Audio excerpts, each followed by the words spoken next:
नमस्ते। कहानियाँ दिल की में आपका एक बार फिर से स्वागत है। हमारी कहानी उसकी आंखों से में अभी तक हमने देखा कि कैसे दो बच्चे मिलते हैं और उनकी दोस्ती और गहरी होती जाती है। कैसे स्कूल से वो कॉलेज पहुंच गए हैं और एक दूसरे का साथ तो चाहते हैं पर अपनी अपनी महत्वाकांक्षाओं से जूझ रहे हैं। तो चलिए शुरू करते हैं आज का अध्याय, तूफान और अटल दिल। ग्रेजुएशन का दिन मालाओं, तालियों और तस्वीरों से भरा था। ऐसी तस्वीरें जिन्हें रिया देख नहीं सकती थी, पर हर किसी की मुस्कान की गर्माहट से महसूस कर सकती थी। उसके माता पिता गर्व से उसके बगल में खड़े थे और आरव ने हर तस्वीर 2 बार खींची, एक एल्बम के लिए और एक उसके लिए, जिसे वे अपनी कल्पना में उसकी बताई बातों से देख सके। उन्होंने यूनिवर्सिटी के पास एक छोटा सा 1 कमरे का अपार्टमेंट किराए पर ले लिया ताकि मास्टर्स की पढ़ाई जारी रख सके। ये शानदार नहीं था।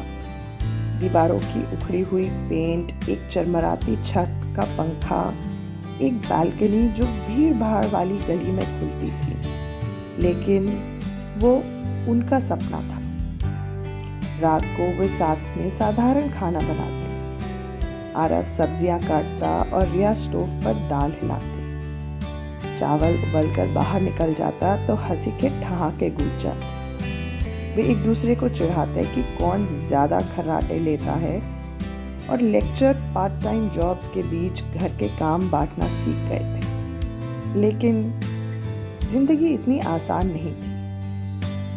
एक शाम लंबा दिन बिताने के बाद आरव ने थके हुए अंदाज में अपना बैग जमीन पर गिरा दिया।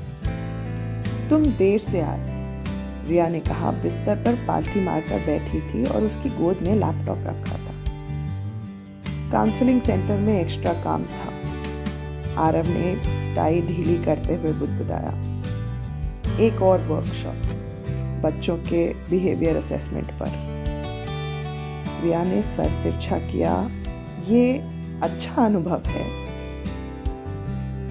आरव ने हल्की सी कड़वी हंसी हंसी। क्या सच में? रिया ने लैपटॉप बंद किया और बिस्तर पर बगल की जगह थपथपाई। बैठो, बताओ क्या परेशान कर रहा है। आरव बैठ गया, आंखें मलते हुए। बस ये मैं नहीं हूँ रिया। वहाँ बैठे हुए और लोगों को थेरेपीज और चार्ट्स पर बात करते सुनता हूँ और बस यही सोचता हूँ, मैं यहाँ का नहीं हूँ। रिया ने उसका हाथ थामा। आरव, हमने इस पर बात की थी। ये बस एक दौर है। एक बार पढ़ाई पूरी हो जाए तो तुम। क्या करूँगा? उसकी आवाज ऊंची हो गई, झुंझलाहट निकल पड़ी। आखिर मैं मनोविज्ञान की डिग्री लेकर क्या करूं जब दिल मशीनों, प्रयोग और आविष्कार के लिए धड़कता है? रिया सिहर गई, पर उसका हाथ नहीं छोड़ा। तुमने ये मेरे लिए चुना था, उसने धीमे से कहा। मुझे पता है। वो तुरंत नरम पड़ गया। आंखों में अपराध बोध उतर आया। और मुझे तुम पर कोई पछतावा नहीं है, कभी नहीं। लेकिन कभी कभी सोचता हूँ, अगर मैं इतना कसकर तुम्हें थामे न रखता तो शायद तुम्हारा जीवन और आसान होता। रिया के होंठ कांप गए, पर उसकी आवाज स्थिर थी। ऐसा मत कहो। तुम मेरी आंखें रहे हो आरव। तुम मेरी पूरी दुनिया हो। सप्ताह महीनों में बदल गए। रिया ऊंचाई चढ़ती गई। इंटर्नशिप के ऑफर, सेमिनार में बुलावे, और आरव खुद में सिमटता चला गया। वो बिल चुकाने के लिए पार्ट टाइम ट्यूशन लेने लगा। अक्सर आधी रात के बाद तक उन रिपोर्ट्स पर बैठा रहता जिनमें उसका दिल ही नहीं लग रहा था। एक बरसात की रात रिया की नींद खुली तो उसने देखा आरव बालकनी में खड़ा बारिश में भीगी सड़कों को देख रहा है। आरव, उसने धीरे से कहा पास आते हुए। आरव मुड़ा नहीं। कभी तुम्हें अपराध बोध होता है? किस बात का? रिया ने पूछा।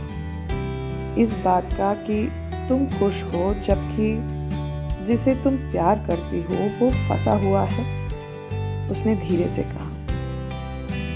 रिया ने गले में अटका हुआ आंसू निगल लिया। ठंडी हवा चेहरे पर लग रही थी। हर दिन, रिया ने कबूला। जब भी मैं अपने पर गर्व करती हूँ, एक हिस्सा सोचता है कि ये सब तुम्हारे त्याग पर खड़ा है। आखिरकार आरव उसकी ओर मुड़ा। आंखें थकी हुई थीं पर उनमें वही नरमी थी। फिर तुम क्यों आगे बढ़ती रहती हो? क्योंकि जब कोई मुझ पर भरोसा नहीं करता था तब तुमने किया, उसने टूटी हुई आवाज में कहा। और अगर मैं अब रुक जाऊं तो वो भरोसा बेकार हो जाएगा। वो उसे लंबे समय तक देखता रहा, फिर हल्की कांपती हंसी हंसा। तुम कमाल हो, ये पता है ना तुम्हें? और तुम फिर भी मुझसे प्यार करते हो, रिया ने धीरे से कहा। बहुत बहसें हुई, पैसों पर, छूटे हुए खाने पर, उनकी बेचैन रातों पर। कभी कभी वो गुस्से में घर से निकल जाता और सुबह तक शहर में भटकता रहता। कभी रिया अंधेरे में अकेली बैठी मुट्ठियां भींचते रोने से खुद को रोकती, लेकिन हर बार वे फिर लौट आते एक दूसरे के पास। एक रविवार की सुबह बिना सोए बीते हफ्ते को पीछे छोड़ते हुए आरव घर लौटा तो उसकी आंखों में चमक थी। मुझे लगता है मैंने ढूंढ लिया, उसने हाँफते हुए कहा। क्या? रिया चौंक पड़ी। एक आइडिया, एक डिवाइस, कुछ साधारण, कम खर्चीला, जो तुम्हारे जैसे बच्चों को खुद से लिखने में मदद कर सके। शायद एक स्टाइलस जो चलते समय बोले, या रिया ने आगे बढ़कर उसका हाथ थाम लिया। आरव, ये तो कमाल है। वो मुस्कुराया। उसकी आवाज में पुराना उत्साह लौट आया था। मुझे अभी पता नहीं कैसे बनाऊंगा, पर शायद ये डिग्री बेकार नहीं है। शायद मैं दोनों को जोड़ सकता हूँ। रिया की आंखों में आंसू भर आए। देखा, मैंने कहा था ना, हम तुम्हारा रास्ता ढूंढ लेंगे। उनका प्यार परेशानियों को मिटा नहीं सका। पैसे अब भी कम थे, मौके अब भी अनिश्चित थे, लेकिन जीवन के तूफानों से गुजरते हुए उन्होंने एक दूसरे को कसकर थामना सीखा, ढीला छोड़ना नहीं। एक रात बहुत कठिन दिन के बाद रिया ने अंधेरा में फुसफुसाया। आरव, क्या तुम्हें पछतावा होता है मेरे लिए साइंस छोड़ने का?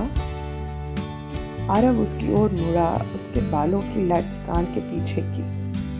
कभी कभी सोचता हूँ, पर फिर तुम्हें देखता हूँ और जवाब हमेशा नहीं होता है।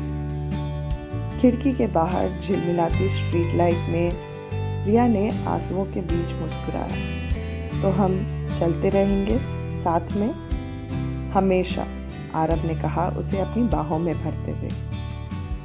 ये कोई परफेक्ट प्रेम कहानी नहीं थी। कभी कोई परी कथा होती है क्या? लेकिन उस छोटे से अपार्टमेंट में किताबों और अधूरे प्रोजेक्ट्स के बीच में उन्होंने अपनी जिंदगी एक एक ईंट रखकर बनाई। और भले ही उनके सपनों में दरारें थीं, उनके दिल अटल थे। आशा है आपको आज का अध्याय पसंद आया होगा। तो चलिए इंतज़ार करते हैं कल क्या हो उसका। धन्यवाद।